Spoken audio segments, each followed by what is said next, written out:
The Lives of the Saints by Father Alban Butler. October 30th, Saint Marcellus the Centurion, Martyr, AD 298. The birthday of the Emperor Maximian Herculeus was celebrated in the year 298 with extraordinary feasting and solemnity. Pompous sacrifices to the Roman gods made a considerable part of this solemnity. Marcellus, a Christian centurion or captain in the Legion of Trajan, then posted in Spain, not to define himself with taking part in those impious abominations, cast away his military belt at the head of his company, declaring aloud that he was a soldier of Jesus Christ, the eternal King. He also threw down his arms and the vine branch, which was the mark of his post of centurion, for the Roman officers were forbid to strike a soldier with any instrument except a vine branch, which the centurions usually carried in their hands. The soldiers informed Anastasius Fortunatus, prefect of the legion, by whose order Marcellus was committed to prison. When the festival was over, this judge ordered Marcellus to be brought before him, and asked him what he meant by his late proceedings. Marcellus said, "When you celebrated the emperor's festival on the 12th before the calends of August, the day on which Maximian had been declared Tsar, I said aloud that I was a Christian and could serve no other than Jesus Christ, the Son of God." Fortunatus told him that it was not in his power to connive at his rashness, and that he was obliged to lay his case before the Emperor Maximian and Constantius Tsar. Spain was immediately subject to Constantius, who was at that time Tsar, and most favorable to the Christians.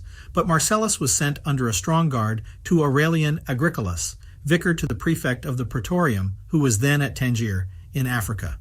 Agricolas asked him whether he had really done as the judge's letter set forth, and upon his confessing the fact, the vicar passed sentence of death upon him for desertion and impiety, as he called his action. Saint Marcellus was forthwith led to execution and beheaded on the 30th of October. His relics were afterwards translated from Tangier to Leon in Spain, and are kept in a rich shrine in the chief parish church in that city, of which he is the titular saint. Cassian, the secretary or notary of the court, refused to write the sentence which the vicar pronounced against the martyr, and threw his pencil and table book on the ground. Agricolas, rising in a rage from his seat, asked him why he behaved in that manner. "Because," said Cassian, "the sentence which you have dictated is unjust." He was immediately hurried to prison, and examined again about a month after. The firmness with which he defended his former answer procured him the crown of martyrdom. He was beheaded on the 3rd of December. These two martyrs are mentioned in the Roman martyrology on their respective days. We justly honor the martyrs, whom God himself honors. Martyrdom is the most heroic act of divine love, and the most perfect and entire sacrifice man can make of himself to God. Of all the goods of this life, man has nothing more precious and dear than his life and honor. And what stronger proof can he give of his fidelity to the law of God than to embrace with joy an ignominious and cruel death rather than consent to sin? Nor does anything require a more heroic degree of courage and firmness than to suffer torments at the very thought of which nature shudders. God proportions his rewards and crowns to the measure of our sufferings and love for him. How great then is the glory, how abundant the recompense which attends the martyrs.